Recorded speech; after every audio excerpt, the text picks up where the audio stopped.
Hello friends, स्वागत है आप सबका मेरे चैनल आयुष द फिल्मी बुकवर्म पे। और आज काफ़ी दिनों के बाद मैं एक फिल्म का रिव्यू लेकर आया हूँ आप लोगों के लिए। This film streaming on Hotstar और इस फिल्म का नाम है गुलमोहर। कुछ ही दिनों पहले इसकी स्ट्रीमिंग शुरू हुई और इसे काफ़ी जो है पॉपुलैरिटी मिली है। और जब मैंने इसके बारे में सुना, मैंने भी इसे देखा और कैसा लगा, कौन कौन सी चीज़ें अच्छी लगी, कौन कौन सी चीज़ें उतनी अच्छी नहीं लगी, I will describe everything in my review.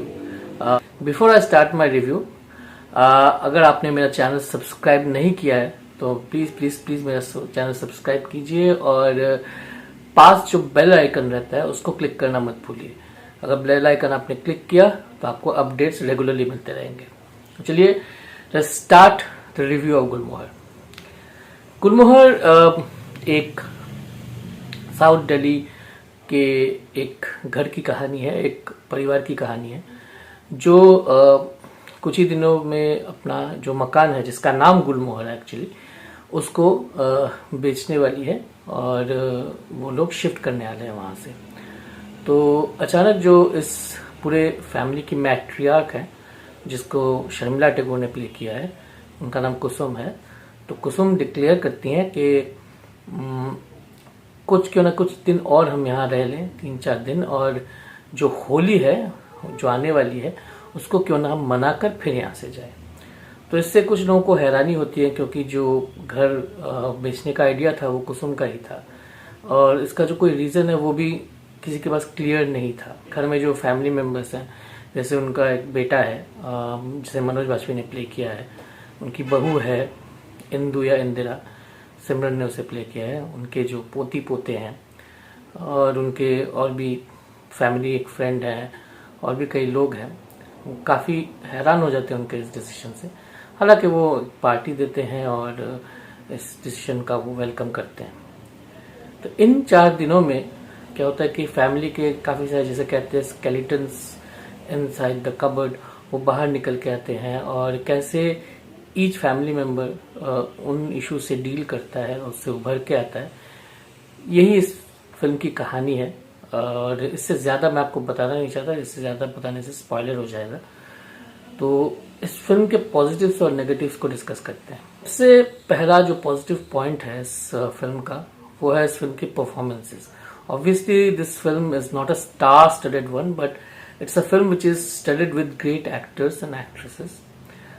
Sharmila Tagore of course has played her part with एलान।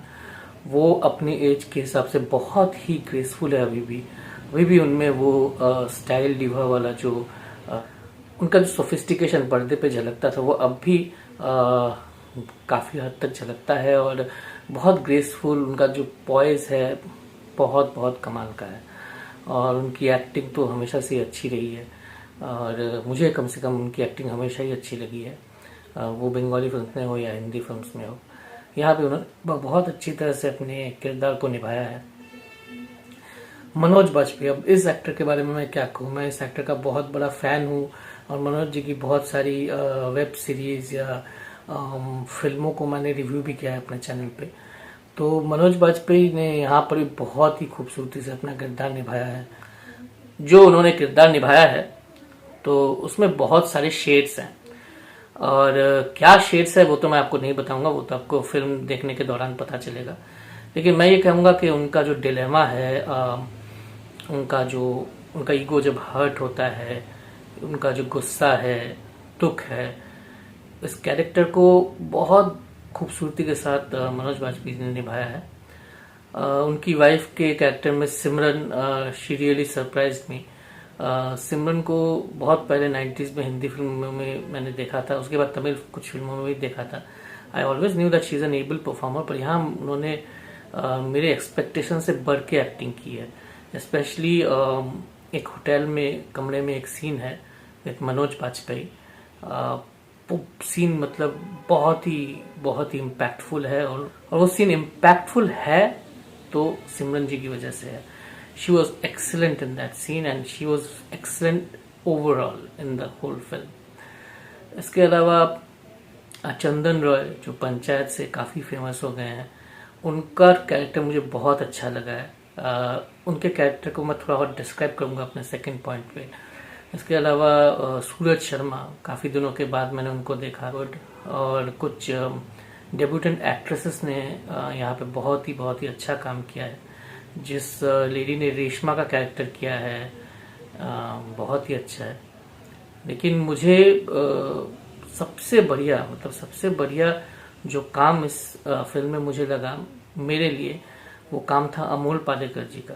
अमोल पालेकर जी को मैंने रिसेंटली फर्जी वेब सीरीज में भी देखा था, वहां भी उनका काम काफी अच्छा था। उनका जो कैरेक्टर है वो शायद सबसे कॉम्प्लिकेटेड कैरेक्टर है पूरे इस फिल्म का, और उन्होंने ये दिखा दिया है कि क्यों उनको middle of the road cinema का किंग कहा जाता था 70s या 80s में। उनकी जो एक्टिंग है वो जहाँ पे सेटल होना चाहते हैं वहाँ वो सेटल है, जहाँ पे थोड़ा सा लाउड होना जस्टिफाइड है वहाँ वो लाउड है थोड़े से, और उनके जो कैरेक्टर्स में अप्स एंड डाउन्स हैं उनको बहुत खूबसूरती से उन्होंने निभाया है। उनका एक सीन है, उनकी फैमिली में वो बोल रहे हैं कि शायद एक दिन तुम मुझे समझोगे।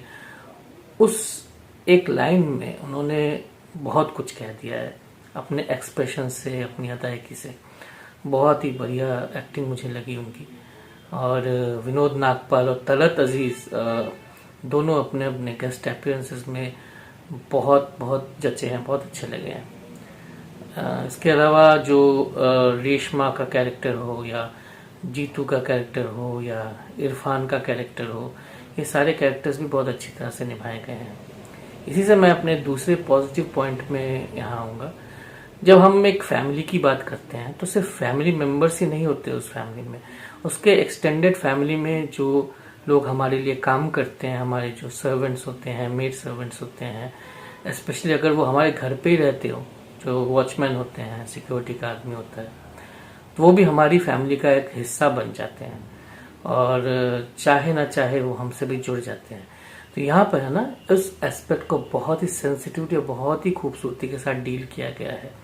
there is a probably an intended homage to Monsoon Wedding, the 2001 film, iconic film, लेकिन उससे कुछ अलग भी है वो एंगल मुझे बहुत अच्छा लगा, बहुत ही पसंद आया मुझे वो एंगल। और ये पहले ही मैंने बताया अपने पहले पॉइंट पे कि इन कैरेक्टर्स में जिन लोगों ने भी काम किया है उनका काम कमाल का था, जो बहुत ही कमाल का उनका काम था। It was just outstanding. इसके अलावा इस फिल्म में और एक चीज भी दिखाई, इसमें कुछ इश्यूज जो सोशल इश्यूज हैं उनसे भी डील किया गया है। जैसे कोई अगर अपने पैरों के ऊपर खड़ा होना चाहता है, अपनी पहचान बनाना चाहता है, तो हमारे इंडियन फैमिली सेटअप में लोगों को कन्विंस करना कितना मुश्किल हो जाता है और उस व्यक्ति पे कितना लोड आ जाता है। इसको बहुत ही रियलिस्टिकली दिखाया गया है। फादर सन डायनामिक्स को, मदर सन डायनामिक्स को बहुत ही सेंसिटिवली डील किया गया है। अगर मैं और एक पॉइंट पर आऊँ तो वो भी एक इशू है, एडॉप्शन एक बहुत ही इम्पोर्टेंट इशू है इस फिल्म में, और मेरे ख्याल से सोसाइटी में भी एक ऐसा इशू है जिसको लेकर बहुत ज़्यादा बात नहीं की जाती, लेकिन ये एक ऐसा इशू है जिसको एक्सप्लोर करना शायद बहुत ज़रूरी है, और इस फिल्म ने उसको बहुत अच्छे से एक्सप्लोर किया है। इसके पिटफॉल्स भी दिखाए हैं, इसके मेरिट्स भी बहुत अच्छी तरह से दिखाए हैं। सेम सेक्स रिलेशनशिप का भी यहाँ पर एक एंगल है। हालांकि मुझे उस एंगल का एक एस्पेक्ट, एक फ्लैशबैक वाला एस्पेक्ट कुछ ज़्यादा जचा नहीं, मतलब इन द सेंस दैट मुझे लगा कि वो नहीं भी होता तो फिल्म में कोई नुकसान नहीं होता, फिल्म के फ्लो में कोई नुकसान नहीं होता, फिल्म की स्टोरी टेलिंग में कोई नुकसान नहीं होता। हालांकि और एक जो एस्पेक्ट है, जो प्रेजेंट डे का एस्पेक्ट है, वो मुझे बहुत अच्छा लगा। प्रेजेंट डे एस्पेक्ट क्या है, पास्ट एस्पेक्ट क्या है, उसके लिए तो आपको फिल्म देखना पड़ेगा, बट जब आप फिल्म देखेंगे तो समझ जाएंगे कि मैं क्या कह रहा था। अगर इस फिल्म में और कोई चीज़ मुझे थोड़ी खटकी है या बुरी लगी है तो वो है यहाँ पर कुछ कैरेक्टर्स हैं, उन कैरेक्टर्स को ज़्यादा वक्त नहीं दिया गया। मेरे ख्याल से वो कैरेक्टर्स भी, उनको भी मतलब वो डायनामिक्स जो थे उनको भी थोड़ा बहुत वक्त दिया जा सकता था। जैसे एक फादर इन लॉ का अपने सन इन लॉ के साथ क्या डायनामिक होता है, उसको जस्ट छू कर ये फिल्म निकल गई। शायद फिल्म थोड़ी लंबी हो जाती, पर मेरे लिए थोड़ा सा और और अच्छा लगता है इस फिल्म को देखना अगर ये सब डायनामिक्स भी टच किए जाते। या फैमिली फ्रेंड का भी जो एस्पेक्ट है वो बहुत अच्छी तरह से पहले तो आता है, लेकिन उसके बाद वो कैरेक्टर कहीं गायब भी हो जाता है। फैमिली के इतने उतार चढ़ाव में भी वो कैरेक्टर हमको दिखता नहीं है।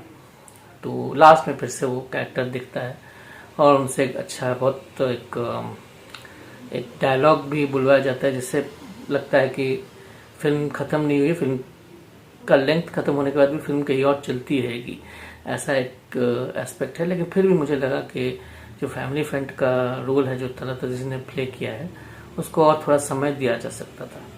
इसके अलावा मुझे इस फिल्म में कुछ भी बुरा नहीं लगा। तो टेक्निकल एस्पेक्ट्स हैं, कैमरा वर्क, एडिटिंग सब अपनी जगह बहुत अच्छा है। म्यूजिक इस फिल्म का बहुत अच्छा है। 2 गाने हैं, दोनों एक गज़ल है एक होली सॉन्ग है। दोनों ही बहुत अच्छे हैं, कानों को काफ़ी सुकून पहुंचाते हैं। And there is another song जो कि इस परिवार की जो बेटी है वो परफॉर्म कर रही है उस गाने पे। वो गाना भी बहुत बढ़िया है, जब तक चलता है बहुत ही अच्छा लगता है। तो overall Gulmohar is a must watch for those who are a little tired of endless number of thrillers streaming on everywhere, और जिन्हें रिलेशनशिप ड्रामास बहुत अच्छे लगते हैं, जिन्हें लगता है कि रिलेशनशिप ड्रामास ज़्यादा हमें स्ट्रीमिंग प्लेटफॉर्म्स पर देखने को नहीं मिलते, तो उनके लिए गुलमोहर एक बहुत ही एंगेजिंग, बहुत ही खूबसूरत वॉच है। आप लोग प्लीज़ इसे देखिए। और जो फिल्म है ये सब मिलकर आप देख सकते हैं। अगर फैमिली मेम्बर्स के साथ मिलकर देखेंगे तो आई एम श्योर आप कुछ न कुछ इस फैमिली के साथ, बत्रा फैमिली के साथ आइडेंटिफाई ज़रूर कर पाएंगे। So that was my take on Gulmohar streaming on Hotstar right now.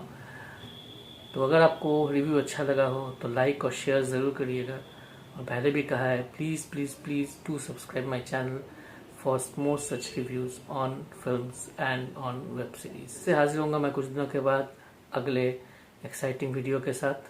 तब तक के लिए please take care of yourself and please take care of your family. Bye bye, good night.